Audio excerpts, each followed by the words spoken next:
How are you doing? And welcome to the 22nd edition of our questions and answers live chat. If you'd like to talk about anything in particular, just add your topic of choice into the comments or into the chat. If you have any questions, please let me know. If you're watching this after it was live, you can still go back and actually watch all the other episodes as well.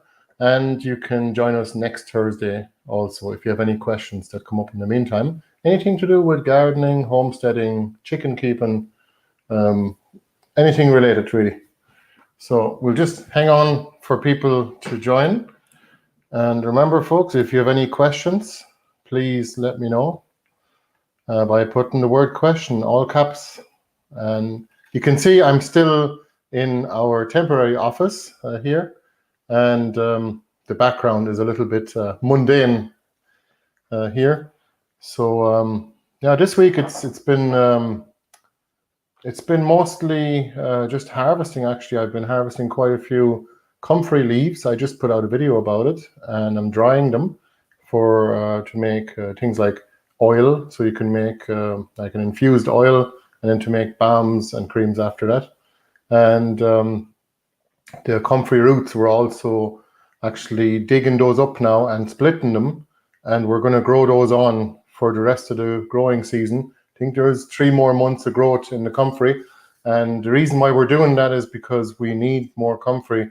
We've actually had a lot of people asking us for comfrey, so we'll see if we can try and multiply some more of it, because I know we're going to need it during the winter too. People are going to be looking for it. Usually it's part of the winter selection, and we will certainly want to have it this winter again too. We have been doing comfrey plants though as well, so I might actually stick some of those in the ground just to grow them on a bit more, to get more roots for later in the year. If you haven't seen the comfrey video yet, it's just out about, I think it was an hour and a half ago I put it out. And just showing how there's 2 different ways I harvest the leaves and 2 different ways I dry the leaves as well. Again, if you're drying them, they take up a lot less space and they are unlikely to go moldy. If you're trying to keep them fresh, they're going to go moldy after a few days or a week. So the best way to deal with them is either, if you can't deal with them straight away, then don't harvest the comfrey leaves yet. But if you want to have some for the winter and you're not ready to dry them, or if you want them fresh, whatever way, you could put them in a freezer bag, maybe shred them and then put them in a freezer bag, or just put them in a freezer bag whole and freeze them until you need them. So, but again, it might make it very difficult to dry them. So you might be better off to just dry them in the first place, and then, especially during the drier months of the summer, even though, I think the drought is over. Lads, the drought is over. We just basically, it's all gone wet again and the fields are all mucky. So, hello Kevin, how are you doing? Thanks for coming back. Yeah, it's been very damp today too. We'll be looking forward to try and get a few dry days, and hopefully the ground will firm up again so we can get some compost delivered, because the trouble we had a few times before, well, when we got compost delivered in the winter, the trouble is obviously the truck won't even back into the field. Of course not. It's going to just get stuck for sure. But even the tractor has awful trouble actually dropping the compost off where you want it. Sometimes he just gets stuck, or the trailer might even slide sideways because it's just too wet in the field. And it can be quite a disaster if your compost ends up in the middle of where you normally walk or drive. So definitely get your compost delivered in the summer. Ask me how I know. Although, I hopefully not will dry up again. Last year I made a mistake of waiting a little too long. I think it was even at the end of July, and it was already too damp then for about 8 months thereafter to get any stuff delivered. So mushroom compost is great. I have a question here about mushroom compost. What is in it, and when does it actually do the plants like it, or is there any plants that don't like it? Well, so all it is really is it's just nitrogen, and so it's actually straw, chicken manure, and a bit of gypsum, just to reduce the pH, I imagine. But once you leave it in a pile, decomposing, you have all the worms coming into it. Once the bacteria are done with it, once it's no longer hot, and after about a month or two, you end up with a lot of soil life in it. And the longer you leave it in a pile, the better, because then you can spread your compost in your no-dig garden, and you can just grow into it straight away. But definitely keep it in a pile for at least 2 months anyway. And you can check it if it has broken down. If there's loads of lumps in it, it's still not. You need to let it break down for longer. And you can also spread it straight away in the garden, but then it takes even longer to break down. So probably about twice as much time as if you leave it in a pile. So when you get your mushroom compost, make sure you get it delivered somewhere where it's not going to be in the way, basically. And you can just plan to use it, maybe not necessarily next year, but at least a few months from now anyway. So it's never too late to get it delivered and to start a no-dig garden. Even if you're starting a no-dig garden, well, in the autumn, it's a bit late to start planting into it at that point. You could do like sprouting broccolis, and things like kale will grow through the winter. Even all the alliums as well, the perennial onions and the garlic as well. All the different varieties of garlic and elephant garlic, it's all the same. It's actually just a bulbous leek, really, and they're all in the leek family. And they'll grow through the winter, and then they'll take off much quicker in spring. So really, there is no bad time of the year to start your no-dig garden. Even if you started, I'm just trying to think, like, what is the worst time of the year to start a no-dig garden? There isn't really one. I mean, maybe December, because you can't really grow anything then, but it's going to be there for you when the time comes to plant it up, like March, April. I mean, we start seedlings in February, a few of them in January on the windowsill, but it's really kind of pointless, because even if the seeds germinate, there isn't really enough light there if it's maybe even on a south-facing windowsill in the winter time. There isn't really enough light there to actually see those seedlings through, and they'll end up growing really tall and lanky, and they're not going to be much good to you, actually, unless you put them under lights, like grow lights, for example, LED or fluorescent lights, if you can still get those nowadays. I do know that Richard Perkins uses them to start off his seedlings, and I was visiting last Thursday. I was visiting Charles from the Bull on Ark, and maybe some of you have seen the video. Let me know in the comments if you've seen the tour of his market garden and farm in Loughrea in County Galway. So the video is up there on our YouTube channel and on the website.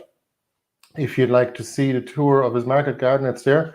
And one thing he does is actually start off his tomato plants under lights in January. And it's actually on a heated table as well in the greenhouse. So, and then also another extra cover on top. So if you start the tomato plants off that early, and he transplants them really early into his double skinned tunnel as well. So they're not going to get frost damaged like they would in a regular polytunnel. There's definitely a good bit of insulation in it. So I'd say he probably doesn't have frost after mid-February or the end of February in the big tunnel. That's the double skinned polytunnel, just because it keeps the there's a fan basically blowing air into the cavity, and it keeps it blown up basically. So you have this much space between the two layers of plastic, and that forms a really good insulation for the winter time, especially when the tunnel is already warmed up from the daytime when the sun was shining on it, and in the evening time then it doesn't lose that heat. Probably not at all. I know it did go down to minus temperatures in the big tunnel, he said, last year. So please let me know if you have any questions about gardening.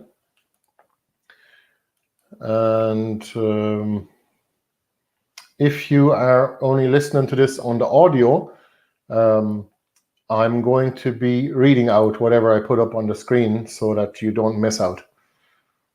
Again, if you're watching this afterwards, or if you're listening to the audio of this live stream afterwards, you can, don't worry if you missed it, you can still come back next Thursday at 9 p.m.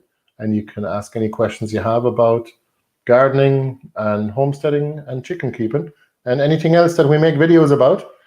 If you've been following us for a while, you'll know exactly what kind of things we like to talk about. I'm also, we're starting to put up the winter selection sale actually.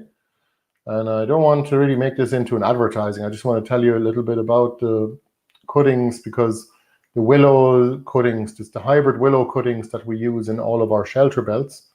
And it's really a multifunctional plant or tree. And we're just putting those up again now for the winter. So they're going up as the winter selection pre-sale. And that's going up on the website in the next couple of days. So we're hoping to have that finalized, maybe even this evening, but a lot of it will be there by tomorrow anyway. And we have hybrid poplars, and we have the Oka is back. So we've got Oka rainbow mix again, where it's basically mostly actually the Mexican Okas. That's the real red ones. And the purple ones we have a lot of as well. So that's nice for a change, because the Okas we used to have when I was growing hundreds of Oka plants every year, they were mostly golden ones or yellow ones. So I'm really happy to have all the other more vivid colors now these days. So it's nice to have a bit more of a colorful mix of Oka. For those of you who don't know what Oka is, it's actually just a tuberous oxalis, and it's basically kind of like a potato, but there's a bit of oxalic acid in it.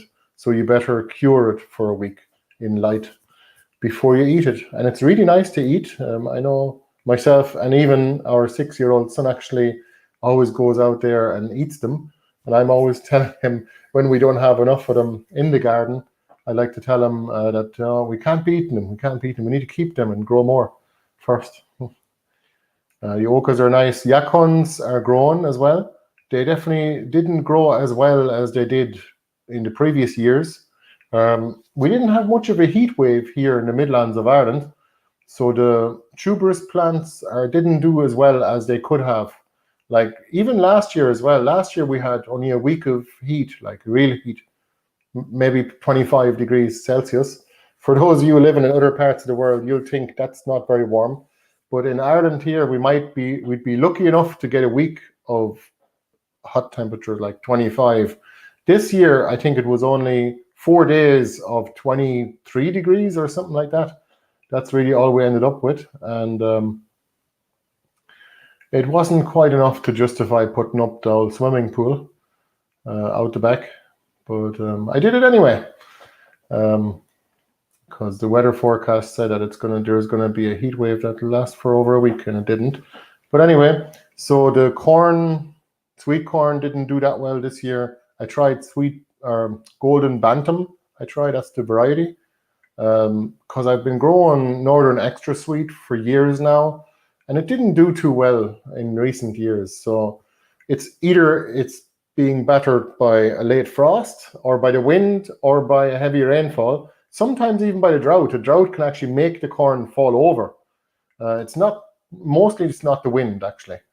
And the Okas are doing really well. The Mashuas are doing exceptionally well. They are growing a huge mass of leaves at the moment. So that's a tuberous nasturtium. And it's actually got the leaves are more of a salad vegetable. You can eat those. They're not as spicy. They're not spicy like the nasturtium leaves. So, but the same flavor. We are also growing. What else are we growing at the moment? I must do a tour actually of the new no-dig garden as well, because a lot of the plants there, especially the marshmallows and the valerian plants, are doing really well. There's bronze fennel as well. We're growing that for the 2nd year now. So I'm looking forward to having that go to seed and naturalize in that part of the garden. And we're probably going to cover that garden in wood chips next year, or at the end of this growing season, when we take up a lot of these plants. So we're probably going to only be planting perennials in that garden from next season onwards, like from March onwards. Because I think where the garden is, the new no-dig garden, for those of you who have seen it, with the wood chip paths. There is a whole series of videos on how it's made, actually. Starting no-dig garden, it's called. And it's basically completely covered in vegetables and plants at the moment. So it's a total canopy. Anyway, there is no room for weeds in between, although there is the odd weed or unwanted plant. We are we're definitely looking at covering the entire new no-dig garden with a layer of wood chips to turn it into a lasagna garden or into a forest garden, for that matter, simply because it is next to hawthorn trees and they're going to be throwing loads of seeds. Now, we don't mind if we get a heap of seedlings for the hawthorn. We can use those elsewhere, and they're handy. Like they're a good tree. It's a medicinal tree too. Feeds the birds, feeds the insects as well, and it's a great hedging plant as well, which is why it's everywhere in Ireland and in the UK. Anyone here on the live stream in the UK? What's the most common hedge tree in the countryside of England or the UK in general? I assume it's the hawthorn. In Ireland, it's mostly hawthorn, a few sloes, and some elderberries, elder trees. That's about it. And ash, of course, that probably self seeds. So if we put on our 4 to 6 inches of wood chips, that will definitely suppress some of the weed seeds, at least from blowing in and starting off. Like especially the grasses and the thistles and the nettles. They're the kind of the main culprits like that we want to avoid, because it's just extra work, and I don't want to spend. I know if I don't cover the new garden in wood chips, I'm going to end up spending probably 20 hours of weeding next year in total. And I'm trying to reduce that, say maybe to 5 hours of weeding for the whole year. So again, most of that is put in at the very beginning so that you keep it clean, but also throughout the year, especially until now. So the growing season is actually well underway of finishing, actually. I know it's only the beginning of August, but at least here in the Midlands of Ireland, it's been very cloudy in the last week or so, and it looks like it's going to be another week of clouds. Very little sunshine, actually, and I'm trying to dry some comfrey in the polytunnel.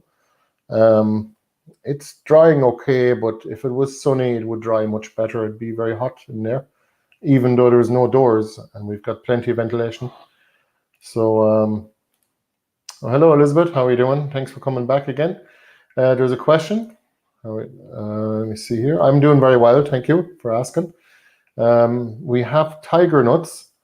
The tiger nuts, so the taste, it's not like a hazelnut. It's more like an almond, but more flavor. It's I don't know if you've ever eaten Apios. Apios is it's a ground nut, and it is it's the Apios americana, and it tastes quite similar to that. But definitely the tiger nuts fresh, they are a lot less sweet than when they're dried. So obviously removing the water from the nut by just drying it or dehydrating it definitely makes them sweeter. And that's the most common way people eat them, actually. Not when they're completely dry, but you need to kind of at least keep them. If you put them in a jar with a dehydrator, or if you dehydrate them completely and put them in a jar, they may be too dry to even eat. They'd be too hard. But if you just leave them out on the counter in a bowl, for example, for like a couple of days, they're actually really nice. They soften up a little bit, and they're actually really nice, a really nice nut to eat, even though it's not really a nut because it's not a seed. It comes from the ground, so it's actually a nitrogen nodule, and so it does fix nitrogen as well. So tiger nuts is actually a grass, and it looks quite ornamental in the garden too. Do they have medicinal benefits? I don't know, but I know that on an unrelated point, in Spain they like to drink horchata, and that's actually tiger nut milk, basically. So I think it's just a good few tiger nuts, a good handful of tiger nuts with water, blended with water and a little bit of sugar. I think that's what they put in it. And it's kind of almost a national drink of sorts. I'm not sure how famous it is over there, but but it's hard to describe the flavor of the tiger nut. It's kind of like people often ask me, like, what do Japanese wine berries taste like, or tay berries, or Logan berries, or any of these kind of hybrid berries. Well, Japanese wine berry, I mean, a lot of the time you can just describe it with exotic fruits as well. So, like, I think tay berry tastes like pineapple, but that's just my opinion. You'll have to try it yourself if you can find someone that has it in the garden. And oh, by the way, we still have we have no spots left for this Sunday's tour. We have a free guided tour going on at our garden this Sunday, but it's fully booked. So don't be disappointed though, because we'll have another one at some point soon. We just have other stuff coming up though in the next couple of weeks. So we'll let you know and keep an eye on the date. Give me a second here. I'll just put. I'm just going to put our online shop into the chat, and you can check for upcoming free guided tour dates.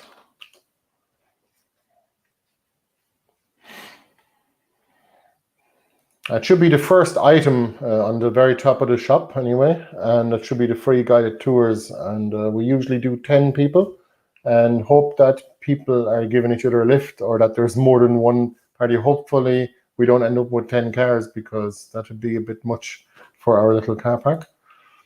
And if you have a community garden, or if you're part of a garden club, if you want to bring your garden club here, please send us an email.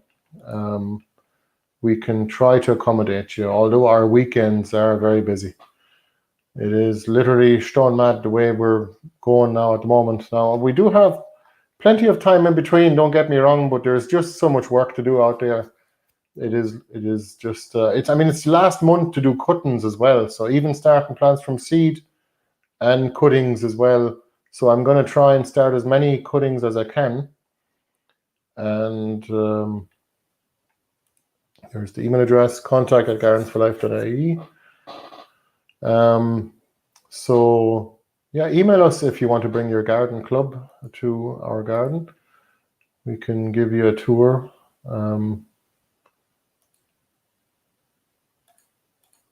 We also have a membership page as well for those of you interested. So it's just gardensforlife.ie/members, and as a member, you get a big discount, a 25% discount on everything we do year round.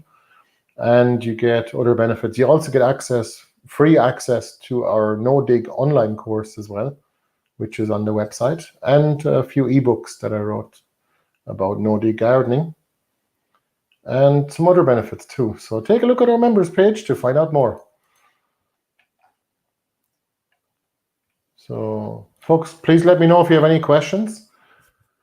I understand a lot of people are still on holidays, actually, and it's definitely been a lot quieter here around Roscommon anyway.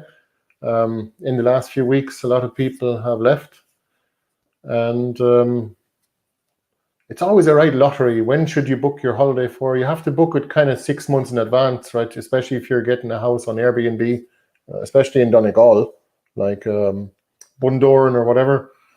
But how are you going to know whether the weather is going to be any good that particular week in 6 months' time? I think June is your best bet, to be honest, for booking if for booking beach holidays in Ireland anyway. I guess in Spain it doesn't matter. In Spain it's always rain, not rainy and hot. So let me know if you have any questions about plants or even vegetables or anything like that. So if you haven't seen, for those of you who just joined, if you haven't seen the tour of the market garden, the Bull on Ark, that I did last Thursday, it's on our website and on our YouTube channel and on Odyssey as well. If you want to take a look at that, it's a tour with Charles from the Bull on Ark, and he grows all kinds of unusual vegetables. Like it's really interesting because if he can grow them in Loughrea in County Galway, you can grow them too. Well, if you're based in the same climate, I guess. which you would be if you're anywhere in Ireland.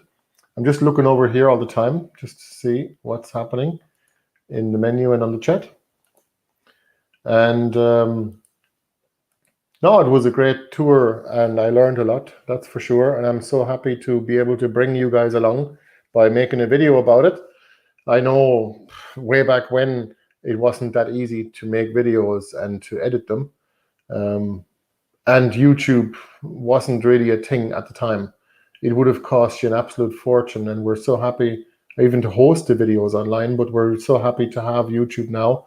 I understand the videos, they're getting the benefit and they're making money off content, but that's okay because I'm essentially getting free video hosting and also getting access to the community as well, which is worth a lot. It's the reason why I make videos is simply because I want people to be able to find us. I want people to know that we exist and what we do. I don't tell people what to do. I just tell people what I did do and what worked and what didn't work. Hello, Mike. How are you doing? No problem at all. Don't worry about being late. Better now than ever. Mike, did you see the tour of the Bull on Ark that I did post up a few days ago? I was just wondering. If you have any questions about anything that happened in the tour or about any of the vegetables in the tour, I can try and talk to you about it. Yeah, it was really interesting. Again, now the last time we did a tour with Charles in Loughrea with the market garden was actually 3 years ago, and that was year 2. So now it's 5 years old, that garden, and it's amazing what can be done in 1 year and another year. So I think he used a combination between to get rid of the grasses and the weeds in the field. To do his no-dig gardening, he used a combination, same as myself. Mostly tarps. In the beginning, he used a lot of poultry, and now it's mostly tarps and some cardboard as well. But I believe he uses the rolls of cardboard. I don't think he uses the other kind of cardboard that I used, like big, thick sheets of cardboard out of furniture places. A lot of people don't bother. They just get the old roll in a hardware shop. You can get a roll of cardboard and it's really neat and it fits just underneath the bed where you're going to put your compost and on the paths. That wouldn't work. It wouldn't work here where we are because the grasses, they basically, in the winter time, they're that thick. And in the summertime, they grow like to a meter. So you need a lot of cardboard to smother the grasses here. The old Roscommon grasses are fairly hardy and luscious. Oh, let me see. Yeah, you've seen some. That's good. That's good. No, there's a lot to be learned from Charles and the way he grows vegetables. And it's not just the biodynamic gardening, but it's also a lot of other stuff. There is the no-dig gardening, of course. He has a lot of perennials. He's got a lot of edible flowers and interesting vegetables that have just not just different colors, but also different flavors as well. So well worth it. And if you live near Loughrea or Bullon even, it's totally worth contacting Charles and getting an old box of vegetables off him every week. I know I would if I was nearby, but when we visit him, we just swap some cuttings and plants and bits and pieces. And a bit of veg too sometimes. There's a question here by Kevin. Is there any vegetable you haven't grown that you're interested in growing? Good question. Okra is one that I don't think we can grow here, but I often see people in America growing it, in North America. So I know I'm just sitting at this little computer table here, and it's awkward and it's very shaky. If I even touch the table, the camera shakes. So what other vegetables would I like to grow? I mean, rainbow chard. I didn't grow rainbow chard this year. I did grow it before though.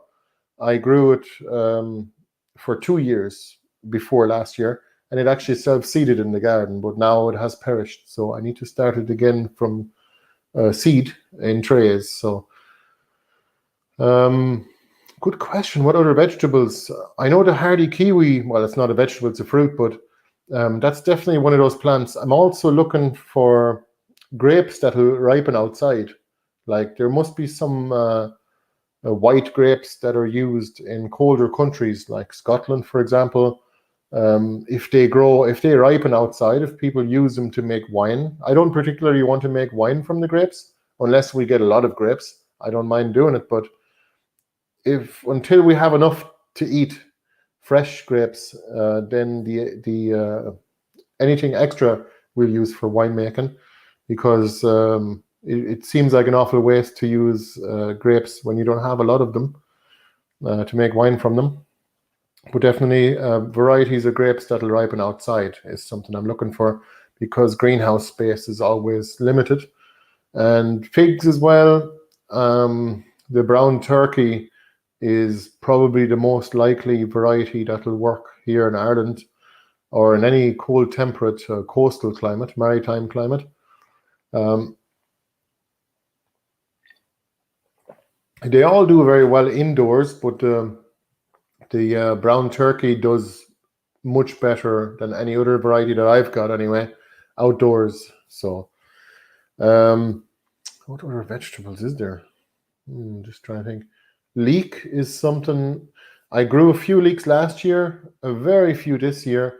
I know they just take so long to grow. They think they take about 6 or 7 months to grow, but they're a great vegetable to just leave out there in the garden until you're ready to eat it. So you can harvest it whenever you want in the winter time. And those are the kind of vegetables that I'd be looking for.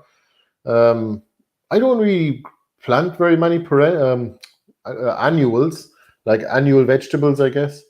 Any annual would be a vegetable except for tomatoes and cucumbers, right? I guess aubergines and peppers also, but pumpkins is actually something that we're growing this year again. We have the ushiki-kuri and the Turk's turban, and they're both really nice. The ushiki-kuri stores for about 3 or 4 months, no bother at all. If you keep it dry, it can store for 6 months, no problem. And it's a nice nutty flavor, and it's really dense as well. So I guess it's not as watery. That's why it's storable. And the best thing is it ripens so fast. The ushiki-kuri, it's a Japanese red kuri pumpkin, and it actually turns orange when it's ripe. So in the beginning, when it's not ready yet, it can grow full size, but it's still yellow, and you'll know when it's ready when it turns orange. So you'll see if you watch the pumpkin video that I made about 3 years ago. We harvested, I think, 200 small pumpkins. And by small, I mean like 1 to 2 portions, 2 or 3 portions in each pumpkin like this size, which is ideal for a small family. And that way you don't have to end up with a giant pumpkin that you're not going to be able to deal with. It's too much to deal with in one go, I find, with any of these big vegetables. And the same thing goes for animals, processing animals as well, although I haven't done very much of that. But I heard that processing a cow is a lot of work. Apparently people used to spend an entire day at it, with the whole family actually, and even get help in. But obviously smaller vegetables and animals are easier to process, and especially if it's a portion worth or 2.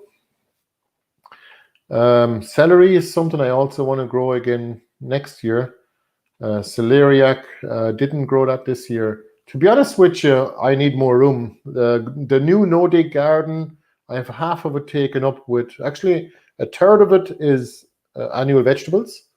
The other third is perennial plants that I'm just growing on for one season, like valerian, marshmallow, great mullein, for example. Lots of different plants anyway.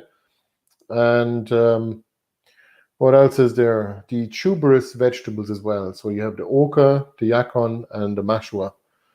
That might sound like Chinese or some other language to you guys that don't know those vegetables, but those are mostly vegetables, or actually all of them are from the Andes, and they are our heritage, or we've inherited them from the Aztecs, apparently, at least some of them. Am I getting that right? Is it the Aztecs that were in the Andes? I'm sorry. I need to study history more. So oca is just a tuberous oxalis, and it's kind of like a potato, and it's a nice flavor. It has more nutritional value than the spud. and you can cure it first before eating it. So because there is a bit of oxalic acid in it, which makes it taste a little lemony. And the mashua is a tuberous nasturtium, very spicy tubers, so you wouldn't be eating a whole tuber. People bake them. I don't really like the texture after you cook it. You can just basically you can basically just grate it over food, and it's really nice. It's kind of like horseradish, but a whole different flavor, like nasturtium flavor. And the leaves of the mashua are edible, and they're really nice. They have the same flavor as nasturtium leaves and flowers, but without the spiciness. And they're great for adding into a salad. So it's a kind of it's the kind of vegetable you can harvest from middle of the growing season until the end of the growing season, because a good hard frost will knock them out. But they do get through the October, November frosts that we get here usually. And then they flower. If they make it long enough to the end of November and December, they actually, the mashua flowers, and it has this really nice flower, orange and yellow. And when you eat it, it's really sweet. So there's so much nectar in those flowers that actually they taste sweet when you eat it. So they're really nice. And it's one of those very late food sources for the insects. So pollinating insects, I don't really see any insects around in December. Has anyone from Ireland on the chat here? Please let me know. Do you see any insects in December, any given year? I was just wondering, because is there any point in really having the mashua for that purpose? I mean, other than eating the flowers yourself. No harm if they don't, if they don't get pollinated, they don't produce seed. We have not been able to get viable seed from mashuas anyway. Maybe if you plant them in the polytunnel, which I haven't tried yet, I will actually do that next year. I'm going to grow a couple of mashua plants in the polytunnel next year and see what happens. I know they're going to explode though. I'm going to just trellis them over the top of the seating area, kind of like the grapes and the kiwis. And of course, the figs are at the other end where the tables are. But oh yeah, Mike, you and Vanessa are coming for the walk on Sunday. It's actually fully booked. We have 10 people coming, same as last time. That was 2 weeks ago. We did the last walk. It's a free guided tour for those of you who haven't heard about it. And if you'd like to come to the next one, if you didn't get to book this one, it'll be up on the website again. So there is actually the first link, the first product in the shop. I put it up there. And if you're on the audio, it's just gardensforlife.ie/shop. And the first item there should be the free guided tours. If you're not too far from Roscommon, please do come if you're interested in seeing our garden. And we will happily show it to you. We'd like to show it to as many people as we can. Anyone that's enthusiastic enough about it. And let me see, get rid of that. Folks, please let me know if you have any questions. So let me see here. Celeriac, you can't, Kevin's saying, can't get it to grow big. Too short, the season is too short for it. I think you just need to probably start it off earlier. I find the same problem I have with leeks, actually. Regular old leeks, I'm not sure what variety I tried. I tried a couple of different varieties, and they just seem to take 3 months to get to this size, and then they take off finally. And in the end, they're still always full size in the winter time when the season is really finishing at the end of October, I guess. That's really, I think October is really the month for where the light levels really go down here in Ireland anyway. September is still a good month for growth, I think, in general anyway. So we still have this month and next month. So if you're looking to start any other plants this year, including spring vegetables that you plant before the winter, like garlic, sprouting broccoli. I'm no expert on growing vegetables, by the way. Jesus, don't take my advice for it. Ask Charles on the Bull on Ark or Richard Perkins, although Richard Perkins may not have the time to even respond. Charles is flat out too. Let me see here.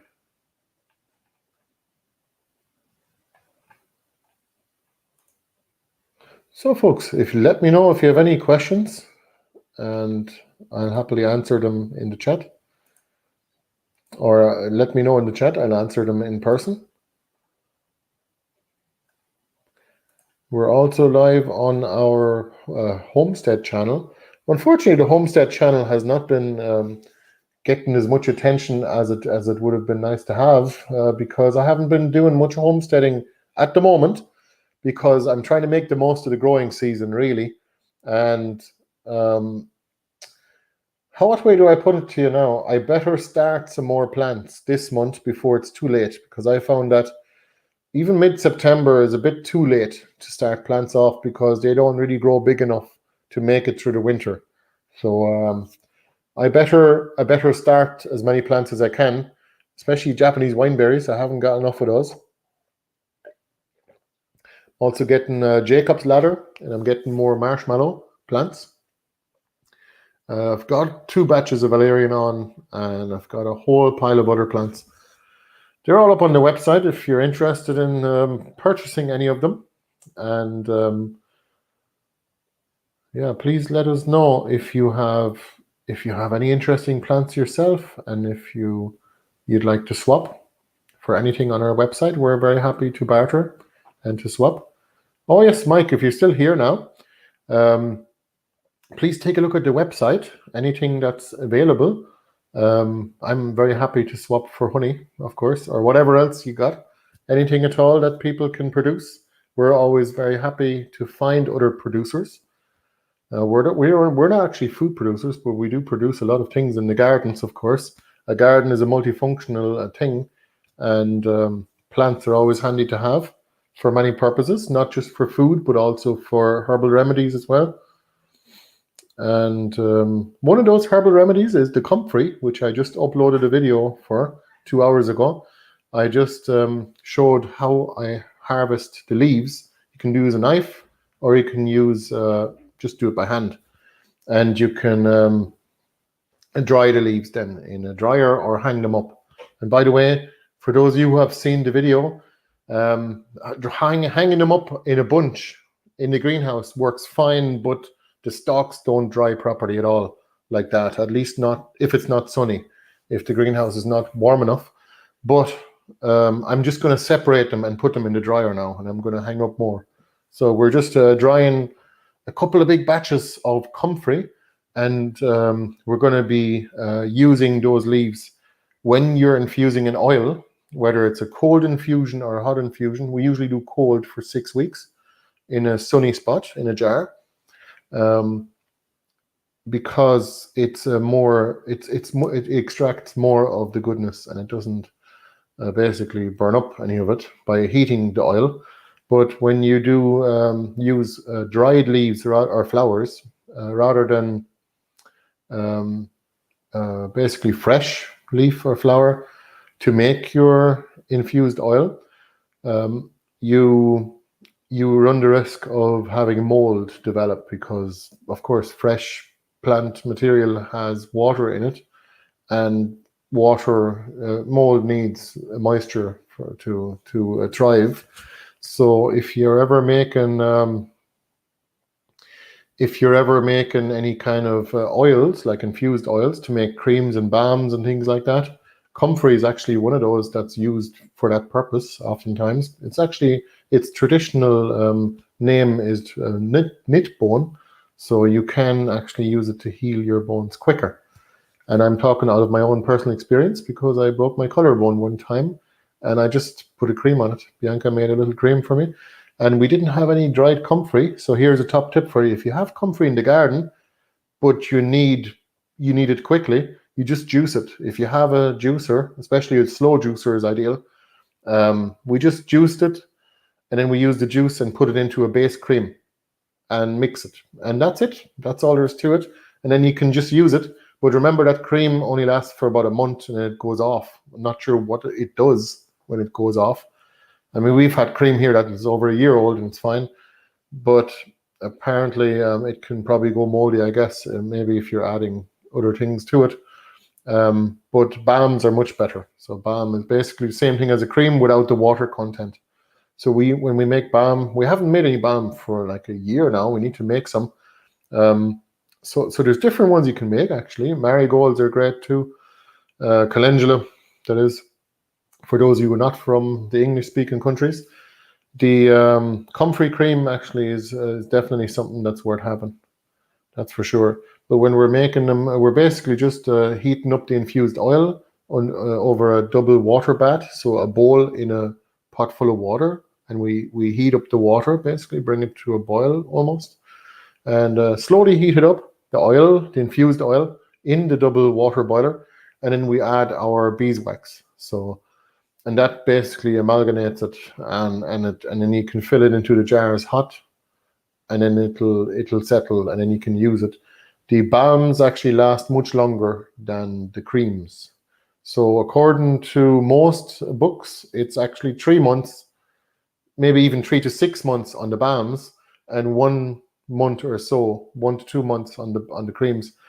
But our experience is the balm can last for 5 years. I don't think it's a problem, but I wouldn't count on it still to be as pure or for it to still work. So you'd want to let me see. You'd want to kind of make fresh tinctures and oils and balms and creams every year. So that's something we need to get into a rhythm of. So Mike is asking, are we going to do a workshop about making balms and oils? Well, why not? But I think we probably need to run a few more trials first, so that we have something to show you, and maybe even a few different combinations of herbs as well. So,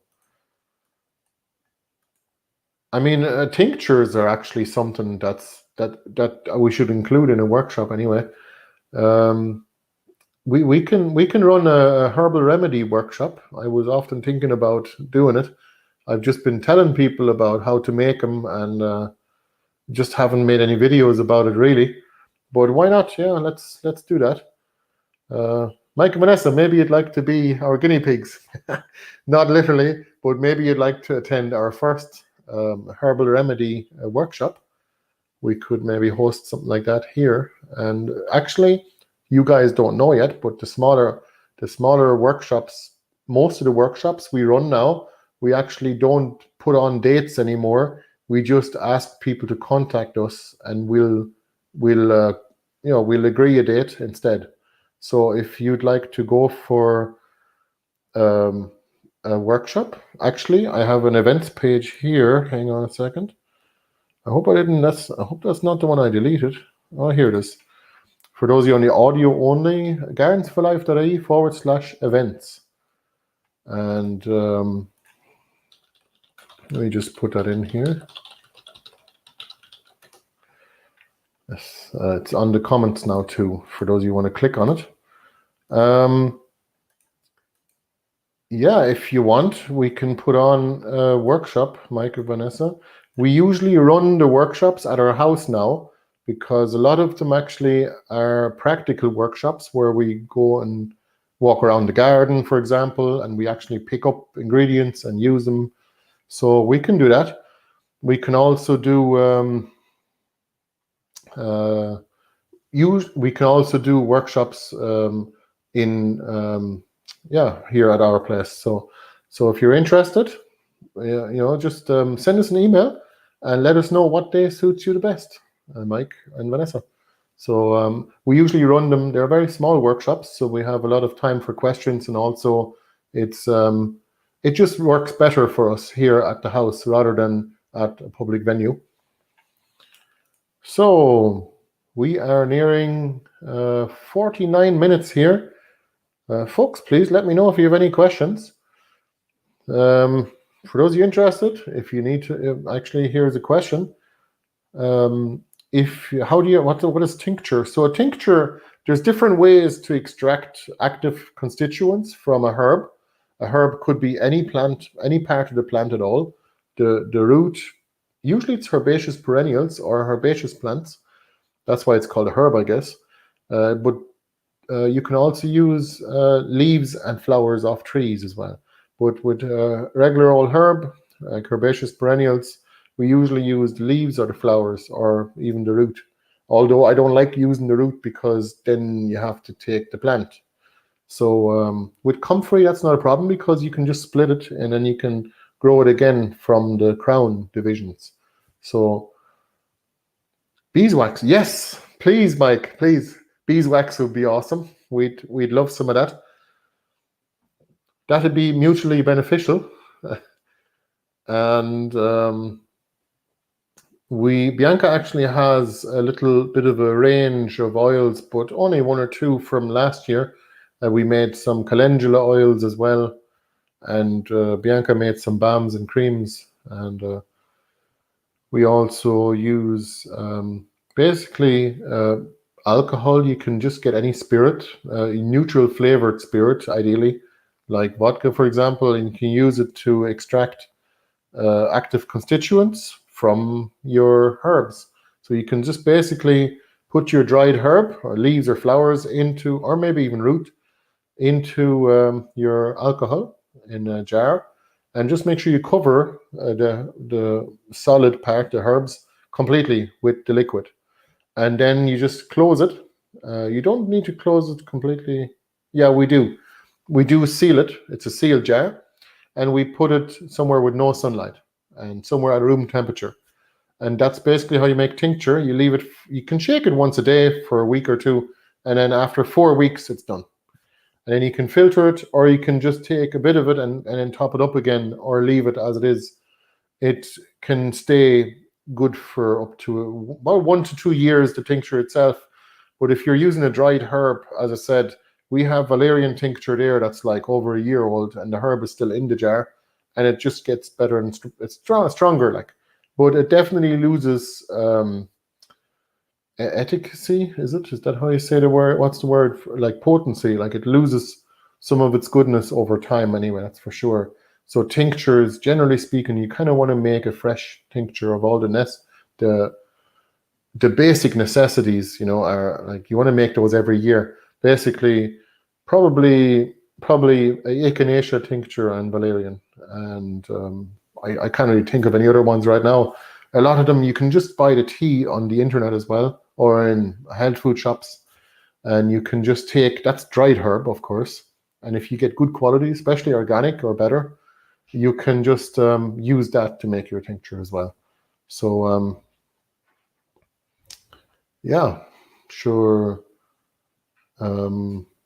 I think that'll do. And for those of you still here, thank you for joining us this week for our live chat.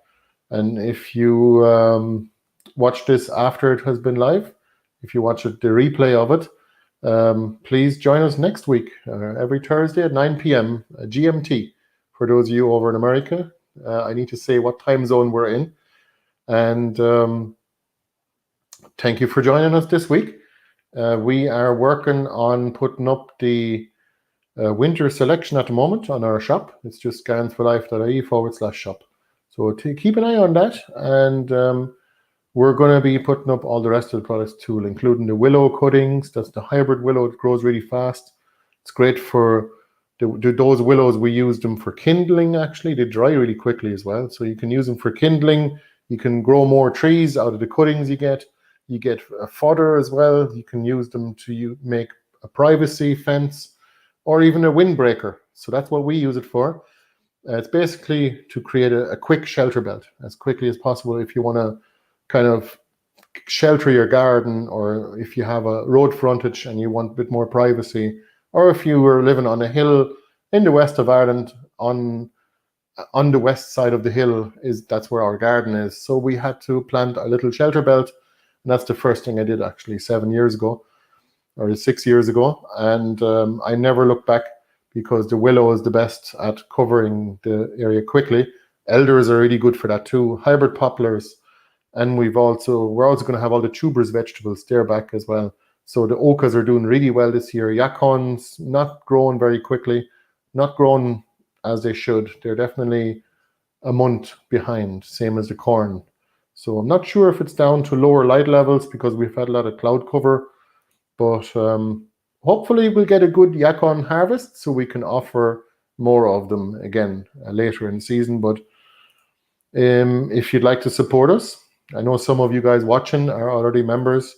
You can become a member of our support community and get many benefits. Just take a look at our members page if you want to find out more. You get a big discount and you get free access to the No Dig gardening course that's online. And I think, Mike and Vanessa, I don't know if you have access to it. If any of you guys that are members that are watching this, if you are a member and if you don't have access to our No Dig gardening course, the online course, please let me know. Just send me an email to contact@gardensforlife.ie and just let me know, because I'll enable your account for the access. All members get access to our online No Dig course for free and the ebooks that I wrote too. And yeah, thanks for joining us this week.